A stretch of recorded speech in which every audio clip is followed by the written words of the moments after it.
மீண்டும் டீலிமிட்டேஷன் மசோதாவை கொண்டு வர போகிறார்கள். அப்போ டீலிமிட்டேஷன் மசோதா அப்படின்னு வரும்போது இந்த முறை 50% இருக்கக்கூடிய சீட்டுகளை நாங்கள் உயர்த்துவோன்னு சட்டத்துக்குள்ளேயே நாங்கள் வார்த்தைகளை வரிகளை சேர்த்து கொண்டு வருவோம் என்று உறுதியை கொடுத்திருக்கிறார்கள்னு சந்திரபாபு நாயுடு சொல்லிட்டார். ஸோ அப்போ அப்படின்னா அவர்கிட்ட அந்த விஷயம் பாஸ் பண்ணப்பட்டிருக்கு. அந்த கடந்த முறை அமித்ஷா அவர்கள் அந்த மசோதா நிறைவேற்றத்துக்கு விவாதிக்கப்படும் போது எனக்கு 1 hour டைம் கொடுங்க, நான் போய் மசோதாவை மாற்றி எடுத்து வரேன்னாரு. இவங்க எதிர்த்து வாக்களிச்சிட்டாங்க. முதல் முறையாக 12 ஆண்டுகளில் மோடி அரசு கொண்டு வந்த ஒரு மசோதா தோற்கிறது. 2 3 பங்கு ஆதரவு இல்லைன்னு. 2 3 பங்கு ஆதரவு நீங்கள் ஓட்டு போட மாட்டீங்க நான் கேட்டால். அப்போ எம்எல்ஏக்களை பிறகு தூக்கி நான் அந்த எண்ணிக்கையை கொண்டு வந்துடுறேன் என்கிற நோக்கத்தோடு தான் இதை செய்கிறார்கள். அவங்களுடைய நோக்கம் வெறும் டீலிமிட்டேஷன் அல்ல, அதனோட சேர்த்து விமன் ரிசர்வேஷன் சொல்லுவாங்க.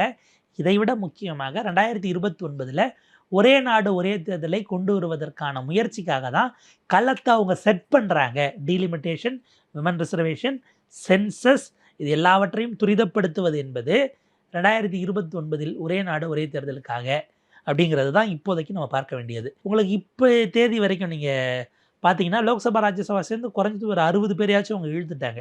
சமாஜ்வாதி நான் 25 உள்ளே சேர்த்துக்கிறேன். அந்த ஒரு 25, திருவண்ணாமலையில் ஒரு 20, 45, ஆம் ஆத்மியில் அங்கே ஒரு 7 பேர் போயிருக்காங்க, உத்தவ் தாக்கரேல ஒரு 3னா இதுவே ஏறத்தாழ ஒரு 60 63 பேர் வந்துட்டாங்க.